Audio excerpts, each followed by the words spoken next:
के 75वें गणतंत्र दिवस की बहुत बहुत शुभकामना और बधाई।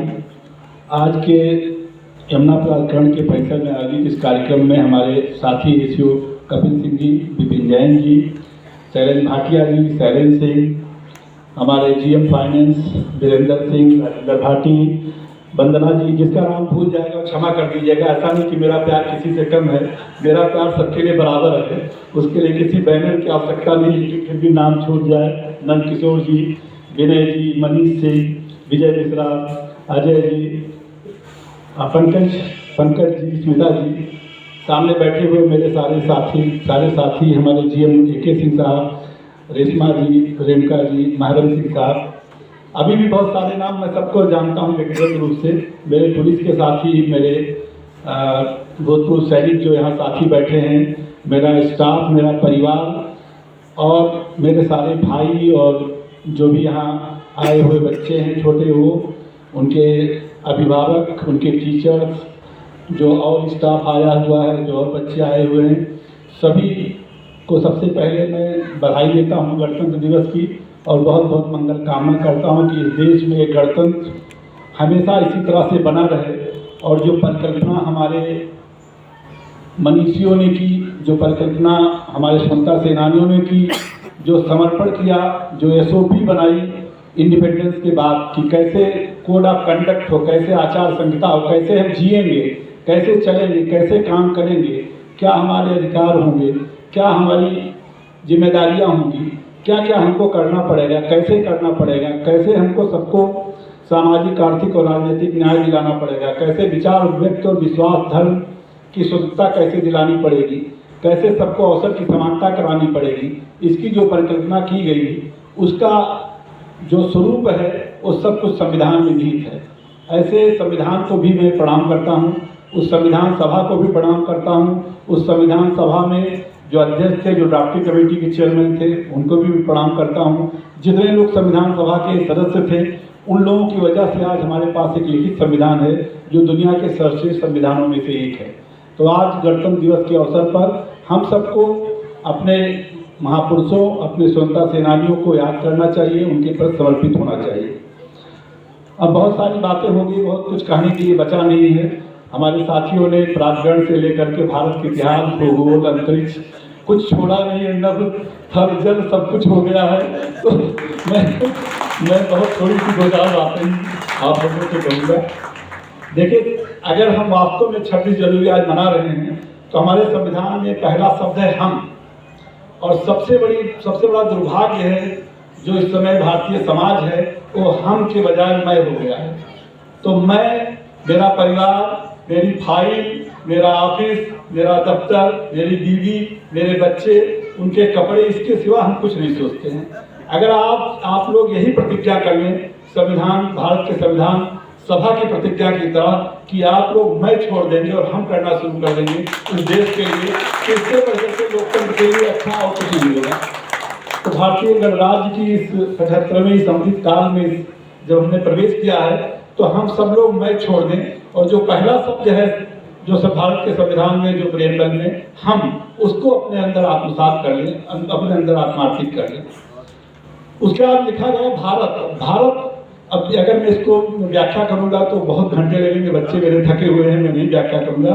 लेकिन भारत कोई इतिहास और भूगोल नहीं है कि उसकी सीमाएं कहाँ तक है।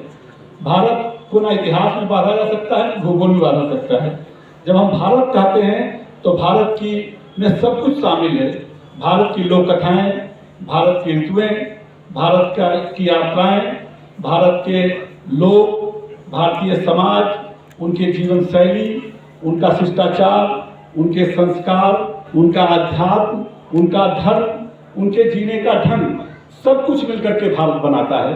भारत कोई एक शब्द नहीं है, कोई भूगोल नहीं है कि भारत की सीमाएं यहाँ से यहाँ तक है, और भारत कोई इतिहास भी नहीं है। ये कब कैसे था, चंद्रगुप्त मौर्य के काल में कैसा था, समुद्रगुप्त के काल में कैसा था, कौन कौन आक्रमणकारी आए, भारत उन सबसे परे। हमने कितने को आत्मसात किया, ग्रीक, हूण, कुषाण, जो भी आया भारत में सब समा गया। जो हिंदू कुछ पर्वत पार करके आए सब भारत में हिस्से हो गए। आज तमाम हम लोग जातियों की बात करते हैं, भारत जातियों से परे है। हमारा तो इतना बड़ा वसुधैव कुटुंबकम का हमारा सिद्धांत है कि हम खुद ही अपने आप में भारतीय हैं, यही हमारी जात होनी चाहिए।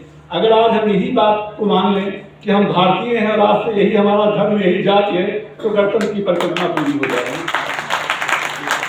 देश ही हमारा धर्म है और देश ही हमारी जात है। हम लोगों में से किसी ने भी ईश्वर के यहाँ पैदा होने से पहले एप्लीकेशन नहीं दिया था कि हम इस जात में पैदा होंगे, इस धर्म में पैदा होंगे। अगर जिसने दिया हो बता दे, हाथ करके सामने मेरे आ जाए, तो मैं मान जाऊंगा कि हम जातियों और धर्मों में हमको बधा रखना चाहिए। और हमको जो है वो राज्यों में हमारा देश जाति है, ये हमारी माँ है, यहाँ हम पैदा हुए हैं। ये हमारा जो यमुना अथॉरिटी है हमारी माँ है, ये हमको रोज जीने के लिए, हमको जीवकोपार्जन के लिए हमको अवसर देती है। देश माँ है, स्टेट माँ है, अथॉरिटी माँ है, तो माँ के साथ कोई जाति हो सकती है क्या? बच्चा माँ से कहेगा कि मैं इस जात का हूँ इसलिए तुम मेरी माँ हो? तो हम लोग जात और धर्म की बात छोड़ दें, इसको सबसे बड़े देश को, इस भारत को अपनी जाति माने, अपना धर्म माने और अपनी माँ माने, और इसी प्राधिकरण को भी अपनी माँ माने, तभी उसकी सेवा पूरे मनोयोग से कर पाएंगे। और देखिए हमारे यहाँ एक अवधारणा है कि जो जीवन है वो बिल्कुल एक अपने आप में कंप्लीट है और अविरल है और सभी को समाहित लगातार करने के लिए चलता रहता है। इसीलिए वसुधैव कुटुंबकम की परिभाषा, नक्षत्र भी हम अपना मानते हैं परिवार, हम पेड़ों को भी अपना बंधु मानते हैं। तो ऐसे देश में जहाँ हम पैदा हुए हैं, जहाँ हमारी कल्पना जो है वो मानव, प्राणी, पेड़, वनस्पतियों, अंतरिक्ष, नक्षत्र सबको अपना परिवार मानती हो, उस देश में फिर हम इस तरह से जीने की बात करें कि वो गणतंत्र की जो कल्पना की गई, जो भारत की कल्पना की गई, जो हम की कल्पना की गई है, वो तभी साकार होगी। और देखिए स्वतंत्रता बहुत खतरनाक चीज होती है, इसीलिए संविधान बनाया गया। स्वतंत्रता बहुत उच्छृंखल होती है। स्वतंत्रता बहुत उच्छृंखल होती है। पहले सो जानिए, अपना सो जानिए, दूसरों का सो जानिए, अपने समाज का सो जानिए, अपने स्टेक होल्डर का सो जानिए, तभी आप स्वतंत्रता जानेंगे, तभी स्वतंत्रता के मानी पूरे होंगे। सर उसकी परिणति उत्तरदायित्व में होनी चाहिए। हाँ, और देखिए स्वतंत्रता इतनी खतरनाक थी कि उसने राम को निर्वासित कर दिया। स्वतंत्रता इतनी खतरनाक थी कि उसने महात्मा गांधी को गोली मार दी। स्वतंत्रता इतनी खतरनाक थी कि उसने बुद्ध को अकेला छोड़ दिया। स्वतंत्रता इतनी खतरनाक थी कि उसने लोकमान्य तिलक को जेल में बंद कर दिया। तो ऐसी स्वतंत्रता हमको नहीं चाहिए जो हमारे प्रतिमानों को ही दूसरे रूप में, स्वरूप में ले जाए। इसलिए स्वयं को जानिए, अपने स्टेक होल्डर्स को जानिए, उनके प्रति वही समर्पण दीजिए कि स्वतंत्रता का सही अर्थ आ सके। स्वतंत्रता उस तरासे हुए हीरे के समान है जो कठोर से कठोर बंधन को भी काट देती है। वो प्रकाश आपके अंदर है। हम लोग क्या कर रहे हैं? हम लोग वेट कर रहे हैं कोई प्रकाश आएगा, हम जड़ बन गए हैं और हम इंतजार कर रहे हैं चेतना का कि कोई प्रकाश आएगा अंतर से, तब हम क्या हमारे अंदर चेतना आएगी। अपने अंदर की चेतना आपके अंदर है, आपके अंदर प्रकाश भी है, आपके अंदर जड़ भी है, आपके अंदर चेतन भी है। शिव भी है और शिव सौ भी है। तो वो आपके अंदर परिकल्पना करने की बात है कि आपको किस रूप में देखें, जड़ और चेतन दोनों में है। तो अपनी चेतना को जगाइए, स्वतंत्रता और गणतंत्र के मूल्यों को समझिए, और जिस समर्पण के बाद, जिस महान बलिदानों के बाद ये दिन आया है, देश को मिला है, समाज को मिला है, हम लोगों को मिला है, उसके संकल्पों को पूरा करने के लिए अपना सब कुछ निछावर कर दीजिए। मेरी आज यही प्रार्थना है। Thank you.